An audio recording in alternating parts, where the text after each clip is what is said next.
நேற்றும் இன்றும் என்றும் மாறாதிருக்கிற நமது ஆண்டவராகிய இயேசு கிறிஸ்துவின் நாமத்திற்கு இன்றும் என்றும் சதா காலங்களிலும் மகிமை உண்டாவதாக. இந்த காணொலியின் மூலமாக நான் மீண்டும் உங்களை சந்திப்பதில் பெருமகிழ்ச்சி அடைகிறேன். இன்றைய நாளிலே நாம் தியானிக்க இருக்கக்கூடிய தலைப்பானது ஆவிக்குரிய உடன்படிக்கை என்கின்ற ஒரு தலைப்பாகும்.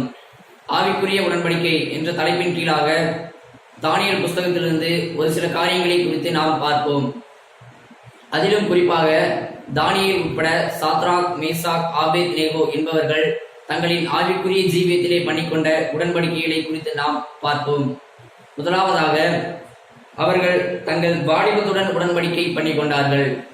இரண்டாவதாக அவர்கள் தங்கள் உணவுடன் உடன்படிக்கை பண்ணிக்கொண்டார்கள். மூன்றாவதாக அவர்கள் தங்கள் சரீரத்துடன் உடன்படிக்கை பண்ணிக்கொண்டார்கள். எனவே இந்த மூன்று காரியங்களை குறித்து நாம் தியானிப்போம்.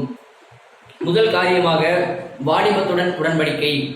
வாலிபத்துடன் உடன்படிக்கை என்று சொல்லி பார்க்கும் பொழுது தானியேல் உட்பட சாத்ராக், மேசாக், ஆபேத்நேகோ என்பவர்கள் வாலிபத்திலேயே தேவனோடு உடன்படிக்கை பண்ணிக்கொண்டார்கள். இன்றைய நாளில் உள்ள ஆவிக்குரிய ஜீவியத்தில் வளர்கின்ற ஒவ்வொரு வாலிபரும் தேவனோடு உடன்படிக்கை பண்ணிக்கொள்ள வேண்டும். இதைத்தான் சாலமோன் ஞானி சொல்கிறார். பிரசங்கி 12ஆம் அதிகாரம் 1ஆம் வசனத்திலே, நீ உன் வாலிப பிராயத்திலே உன் சிருஷ்டிகரை நினை என்று. மேலும் யோபுவும் சொல்கிறார் 31ஆம் அதிகாரம் 1ஆம் வசனத்திலே, என் கண்களோடு உடன்படிக்கை பண்ணிக்கொண்டேன் என்று. எனவே இன்றைய நாளிலே உள்ள வாலிபர்கள் தங்கள் கண்களோடு உடன்படிக்கை பண்ணிக்கொள்ள வேண்டும். சாத்ராக், மேசாக், ஆபேத்நேகோ என்பவர்கள் தங்கள் வாலிபத்திலேயே தேவனோடு உடன்படிக்கை பண்ணிக்கொண்டபடியினால் அவர்கள் தங்கள் ஆவிக்குரிய ஜீவியத்தின் வளர்ச்சியிலே அபரீதமான ஆசீர்வாதங்களை பெற்றுக்கொண்டார்கள். அதை நாம் தானியேல் புஸ்தகம் 1ஆம் அதிகாரம் 3ஆம் வசனத்திலே காண முடியும். இந்த வாலிபர்கள் யாதொரு மாசும் இல்லாதவர்களும், அழகானவர்களும், சகல ஞானத்திலும் தேறினவர்களும், அறிவில் சிறந்தவர்களும், கல்வியில் நிபுணருமாக காணப்பட்டார்கள். எனவே இவ்வகையான ஆசீர்வாதம் நமக்கும் கிடைக்க வேண்டும் என்றால் நாமும் சாத்ராக், மேசாக், ஆபேத்நேகோவை போல வாலிப பிராயத்திலே சிருஷ்டிகரை தேட வேண்டும். இரண்டாவது காரியமாக உணவுடன் உடன்படிக்கை.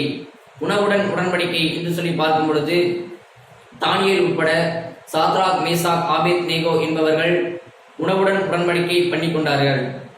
இவர்கள் அந்நிய நுகம் என்கின்ற காரியத்திலே தங்களை தாங்களே தனிமைப்படுத்திக் கொண்டார்கள்.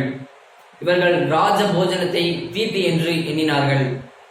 இவர்கள் தேவனுடைய கட்டளைகளை நன்கு அறிந்திருந்தார்கள். தேவனுடைய கட்டளை என்ன என்று சொல்லி பார்க்கும் பொழுது உபாகமம் 8ஆம் அதிகாரம் 3ஆம் வசனத்திலே, மனுஷன் அப்பத்தினால் மாத்திரமல்ல கர்த்தருடைய வாயிலிருந்து புறப்படுகிற ஒவ்வொரு வார்த்தையினாலும் பிழைப்பான் என்பதே. உணவு என்பது முக்கியமானதல்ல என்பதை இந்த வாலிபர்கள் உணர்ந்திருந்தார்கள். மேலும் இவர்கள் விக்கிரகங்களுக்கு படைக்கப்பட்ட போஜனத்தில் இருந்து விலகி இருந்தார்கள். எனவே தேவன் மற்ற வாலிபர்களை காட்டிலும் இந்த வாலிபர்களின் சரீரத்தை வலிமையுள்ளதாகவும் புஷ்டியுள்ளதாகவும் வைத்திருந்தார்.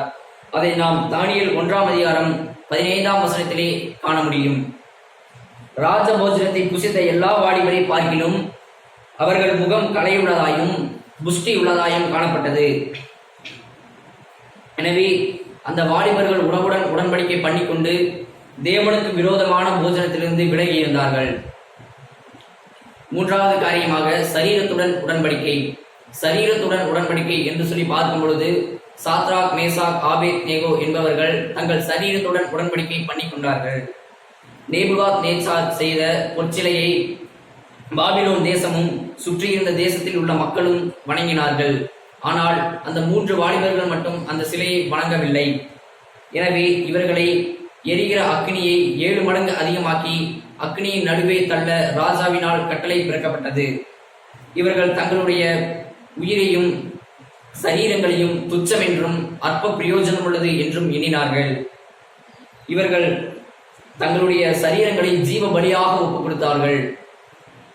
இதைத்தான் அப்போஸ்தலனாகிய பவுல் புதிய ஏற்பாட்டில் சொல்கிறார். ரோமர் 12ஆம் அதிகாரம் 1ஆம் வசனத்திலே, அப்படி இருக்க சகோதரரே, நீங்கள் உங்கள் சரீரங்களை பரிசுத்தமும் தேவனுக்கு பிரியமுமான ஜீவ பலியாக ஒப்புக் கொடுக்க வேண்டும் என்று தேவனுடைய இரக்கங்களை முன்னிட்டு உங்களை வேண்டிக் கொள்கிறேன். இதுவே நீங்கள் செய்யத்தக்க புத்தியுள்ள ஆராதனை என்று. இந்த 3 வாலிபர்களும் தங்களுடைய சரீரத்தை ஜீவ பலியாக ஒப்புக் கொடுத்ததால் அவர்கள் அக்னியின் நடுவே தள்ளப்பட்ட போதும் நமது ஆண்டவராகிய இயேசு கிறிஸ்து அவர்களோடு இருந்து அவர்களை காப்பாற்றினார். எனவே இன்று நமக்கும் 7 மடங்காக பிரச்சனைகள் இருந்தாலும், அல்லது 70 மடங்காக பிரச்சனைகள் இருந்தாலும், அல்லது 700 மடங்காக பிரச்சனைகள் இருந்தாலும், அல்லது 7000 மடங்காக பிரச்சனைகள் இருந்தாலும், எல்லாவற்றிலும் நமது ஆண்டவராகிய இயேசு கிறிஸ்து நம்மோடு இருந்து நம்மை காப்பாற்ற வல்லவராய் இருக்கிறார். எனவே பொறுமையாய் கேட்ட ஒவ்வொருவரையும் தேவன் தாமே ஆசீர்வதிப்பாராக. ஆமீன்.